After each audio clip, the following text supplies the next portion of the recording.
Coming up on this Monday edition of Daybreak, President Park Geun-hye begins her four-nation tour of the Middle East. She hopes to strengthen cooperation on issues including energy, construction, medical services and ICT.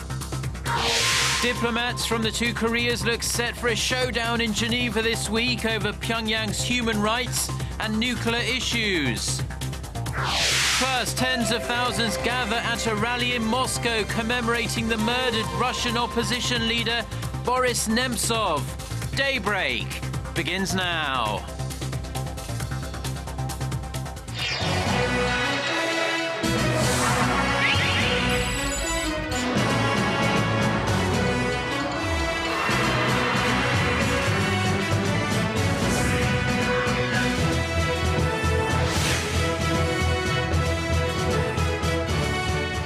Hello and thanks for joining us. To our viewers around the world, it's 6 a.m. on Monday, March 2nd here in Seoul. I'm Mark Broome and you're tuned in to Daybreak. Our top story this morning, President Park Geun-hye has arrived in Kuwait on the first leg of her 9-day four-nation tour of the Middle East, which is also her first overseas trip of the year. In Kuwait, Saudi Arabia, the UAE and Qatar, the Korean president will seek cooperation with the region in areas that are considered new growth engines such as health, medicine and ICT. The president will be accompanied by the largest business delegation of its kind for Korea, with more than 100 Korean companies attending forums to try and secure lucrative projects in the region. President Park will also use the opportunity to try and garner support for her North Korea and unification policies. She returns to Seoul on March 9th. Korea marked its March 1st Independence Movement Day on Sunday, commemorating the day before leaving for the Middle East. President Park Geun-hye urged Japan to admit to its past atrocities so that Korea and Japan can foster a healthier, forward-looking relationship. She also called on North Korea to join the South in making efforts to achieve a prosperous, unified Korea. Chae-sun reports. Referring to bilateral trade surpassing $8 billion last year and the 5 million Korean and Japanese people who visit each other's country each year, President Park Geun-hye said Japan is an important partner in efforts to bring about peace and prosperity in Northeast Asia. To further improve their 50-year-old partnership, she called on Japan to courageously admit to and take responsibility for its past imperialistic atrocities. With only 53 living Korean victims of Japan's wartime sexual enslavement, President Park stressed that time is running out for the Japanese government to restore the women's honor. Japanese Prime Minister Shinzo Abe is set to make a statement later this year, marking his country's surrender in World War II. But neighboring countries worry he may attempt to whitewash Japan's history.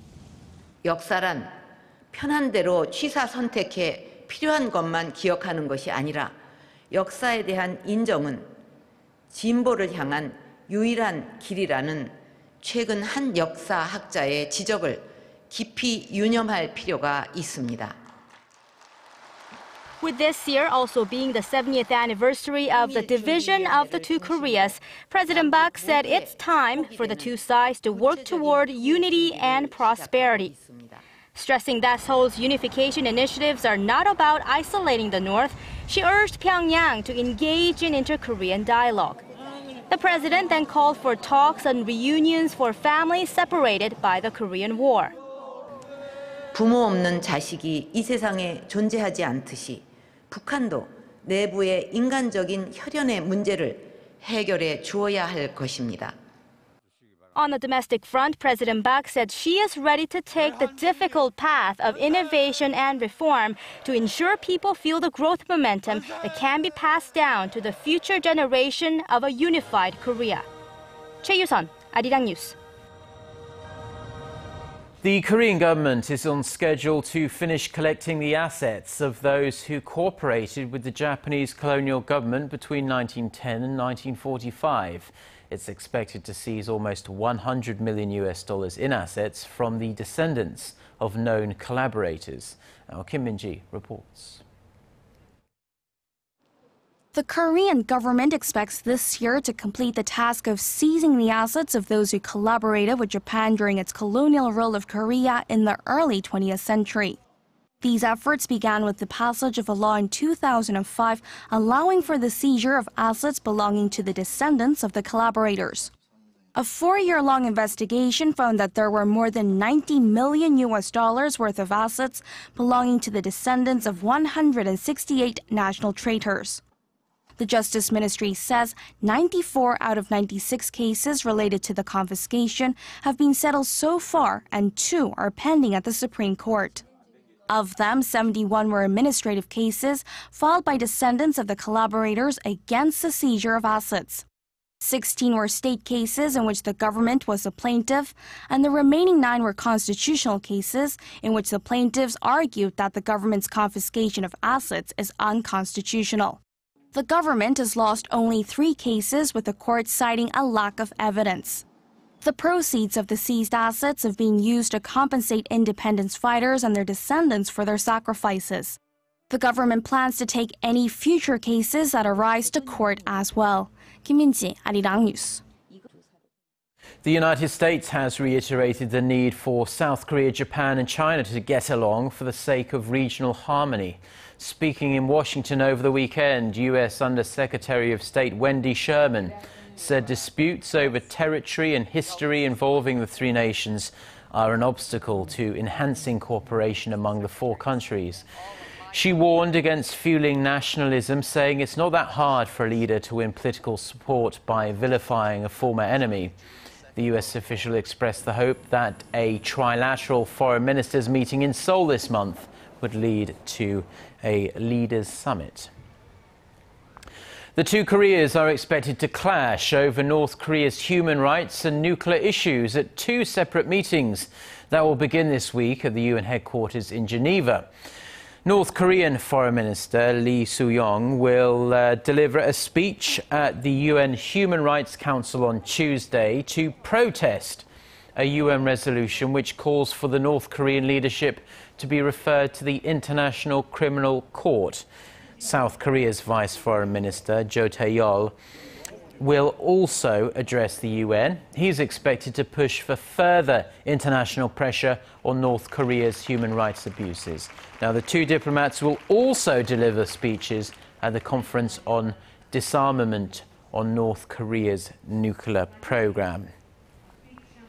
The joint annual military drills between South Korea and the United States kick off this week. The Combined Forces Command says a computerized command post exercise called Key Resolve begins on this Monday.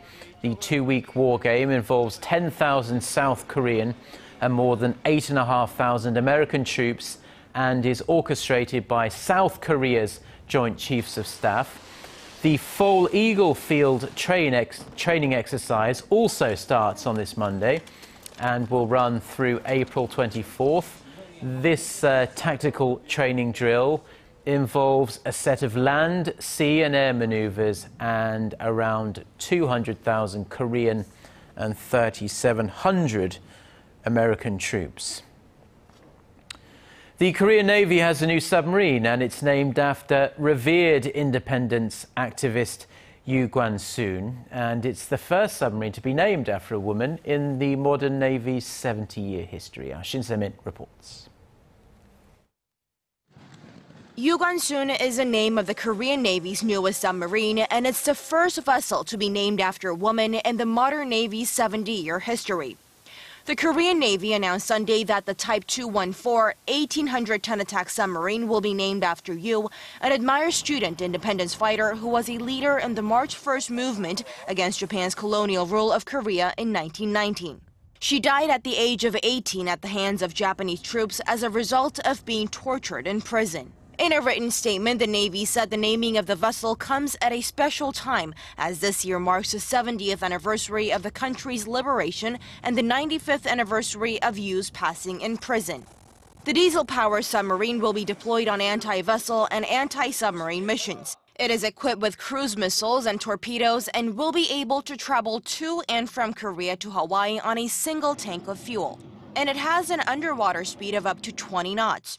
The submarine is being built by Daewoo Shipbuilding and Marine Engineering, and it will be delivered in November of next year. We began naming the vessels after independence activists, starting with the third vessel. And we are naming this the sixth submarine in each class after Yoo Gan-soon in recognition of her patriotism. Korea has ordered 9 Type 214 submarines. The 3 previous vessels named after independence fighters and military heroes are in honor of An Jung-gun, Kim Ja-jin, and Yoon Bong-gil. Shin Se-min, Arirang News.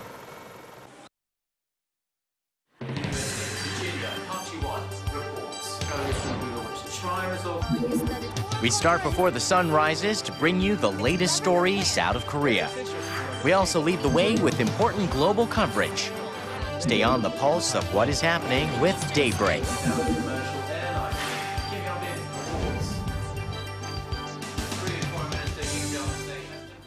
Korea's exports in February tumbled 3.4% on year, due largely to falling oil prices and a seasonal factor.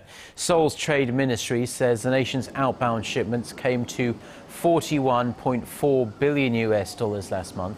Now, imports plunged nearly 20% to around $34 billion. The trade surplus stood at a record $7.6 billion. The ministry attributed the fall in exports to the reduction in the number of work days in February due to the Lunar New Year holiday, as well as to tumbling oil prices. The oil price drop has lowered the global prices of petrochemical and petroleum products, which are major export items for Korea. Samsung has unveiled its next generation of smartphones, the Samsung Galaxy S6 and the Samsung Galaxy S6 Edge.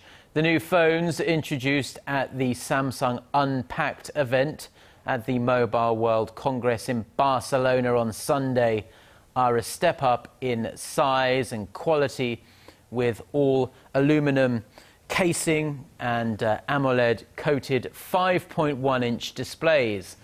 Now, an exciting addition to these phones is a new fast-charging feature that will give the user 4 hours of battery from just 10 minutes of charging. Now, speaking at the launch event, Samsung Electronics CEO J.K. Shin said the company's aim was to make the most beautiful smartphone in Samsung's history and the most advanced smartphone in the world. Now, the Korean government is planning to expand the country's first pilot project for telemedicine, which provides clinical health care for people at a distance. The budget will get a boost, and the beneficiaries will now include a broader range of patients, from sailors and soldiers to foreigners outside of Korea. Paulie reports. A doctor in Korea is treating his patient in India. The checkup is done by video chat, and the physician checks the patient's blood sugar level using a smartphone application. It's similar to a pilot project on telemedicine launched in Korea last year by the government.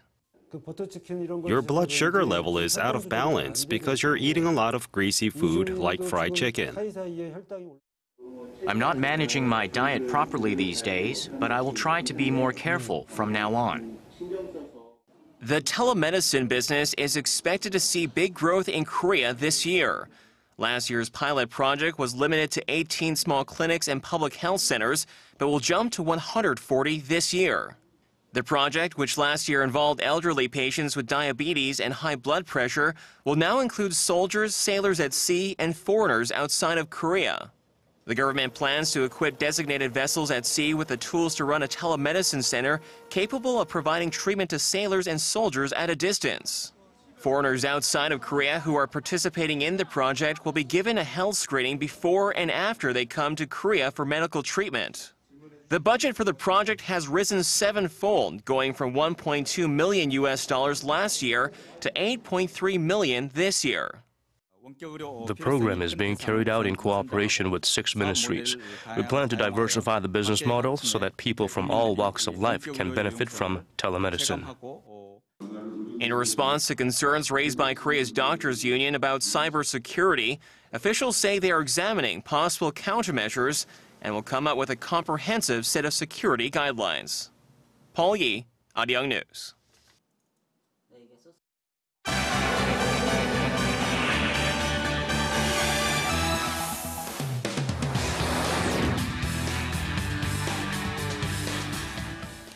Time now for a look through the global headlines we're following on this Monday morning in Seoul. For that, we turn to Eunice Kim, standing by at the news center. Good morning, Eunice. And good morning to you, Mark. New video footage has emerged that may provide clues behind the assassination of a Russian opposition leader.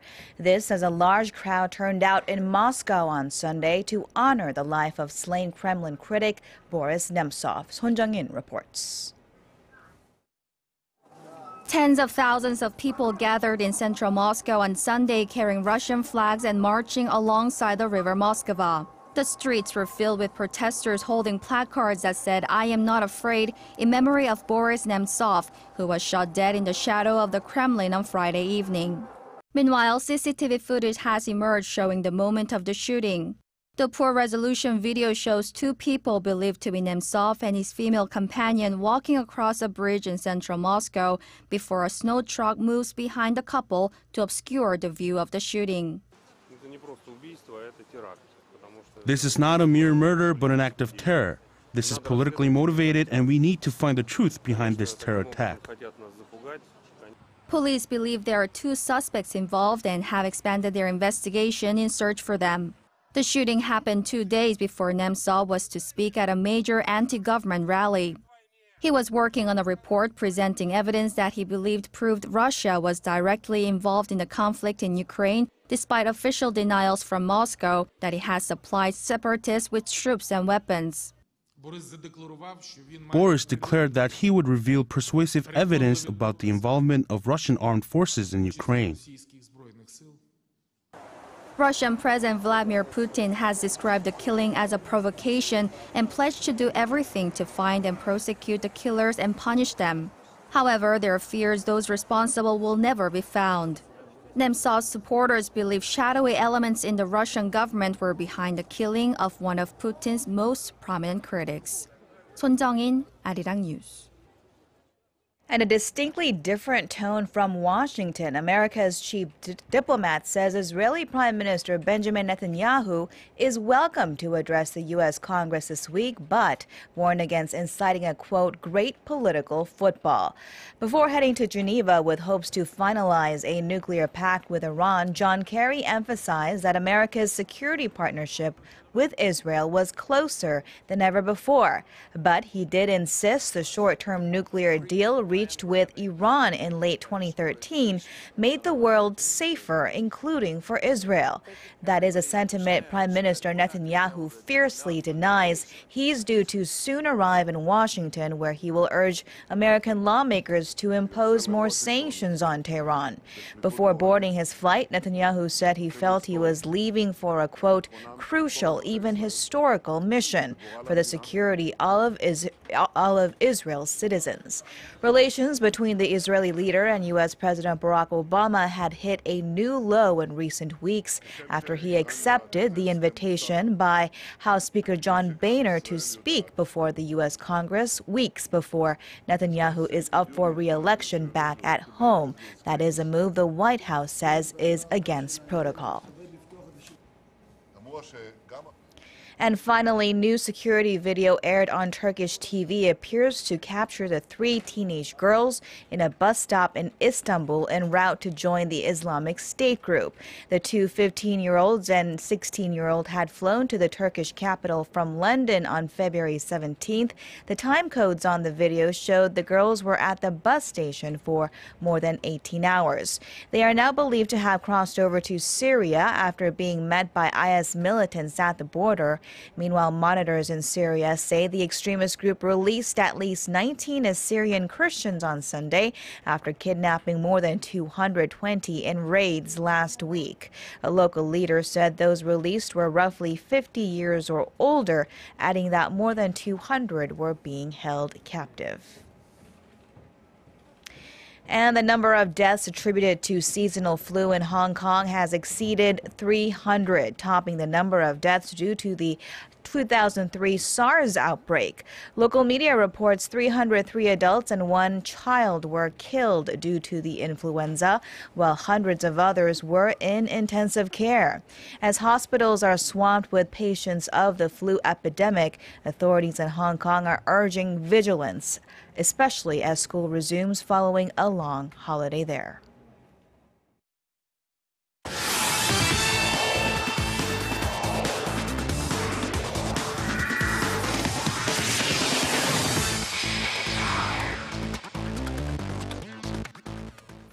And a good Monday morning to you all as we kick things off with the 2018 Pyeongchang Winter Games, as the organizing committee announced that they've formed a joint committee with the International Olympic Committee in order to speed up their process. Now, with the IOC Executive Board meeting taking place in Rio de Janeiro, Brazil this past Friday, the IOC has agreed to join the Pyeongchang Organizing Committee and form a joint body which will be called the Integration Working Group. And with the latest formation of the Integration Working Group, they hope to improve the communication with the IOC and accelerate the preparation of the 2018 Winter Games in Pyeongchang. Meanwhile, the group will be formed before the next IOC Coordination Commission visit to Pyeongchang, which will take place from March 17th to the 19th. Now, going into this past weekend, the Koreans have won 2 of 3 LPGA Tour events. But after this weekend, let's make that win number 3. Now, with the 2015 Honda LPGA Thailand taking place from Thursday to Sunday, 25-year-old Amy Yang, a.k.a. Yang Young, rallies back with a strong 4th round to take the title at 15 under par overall to win her first tour title in 17 months. Meanwhile, finishing right behind her and tied for second is fellow Korean Lee Mi-ring, while Kim Hyo-joo finished off her LPGA season debut tied for 23rd at 7 under par despite high expectations. Well, you might have been wondering where teenage sensation Lydia Ko was during this whole time. Well, she was back at home competing at the ISPS Honda New Zealand Women's Open. And something about being close to home for Lydia Ko, because after winning the ISPS Honda Australian Women's Open last weekend, she comes back a week later to claim the ISPS Honda New Zealand Women's Open for a back-to-back title. But there was much more to it than just a win, as she set the course record in the second round after shooting a 61 and became the youngest to win the event. Now, here's an interesting fact. Korean national football team captain SungYeung used to study over in Brisbane, Australia, and went by his English name David. Well, David Gee had something to celebrate about over the weekend as he played his 100th EPL match. Now, with SungYeung and his club Swansea City playing against Burnley over the weekend, midfielder SungYeung makes his 100th EPL appearance and helped his team win 1-0. The 26-year-old, who transferred from Celtic in the Scottish Premier League back in 2012, trails just Park Ji-sung for the most EPL appearances for a Korean. And that's going to wrap it up for me. This has been SJ. Have a great rest of the day, and see you guys again for your sports needs.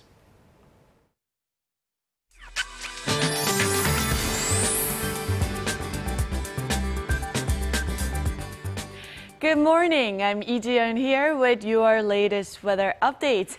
Now we're kicking off the first working day of March under dusty conditions again. The micro dust levels are higher than usual, and Jeju seems to be dealing with the highest level this morning. So for those with a respiratory problem, be sure to have a protective mask with you before heading out today. Fine dust levels will remain quite high throughout the day today. So don't be fooled by that lots of sun, as there will be nothing but sunshine all day long. Also, the readings will be on the pleasant side. The daytime high will rise to near 10 here in Seoul and above 10 degrees for the southern provinces. So with that in mind, let's take a closer look at the readings for today. Now, the low in Seoul is kicking off at -2, then the high will climb up to 9, while the top temperatures in Daegu and Busan will be peaking to 11, and Gwangju tops out at 10 this afternoon. Now let's see how other regions are looking. It looks like Jeju Island and Daejeon should see a high of 10 and 9, and Dokdo rises to 6. That's all for Korea, and here's international weather for viewers around the world.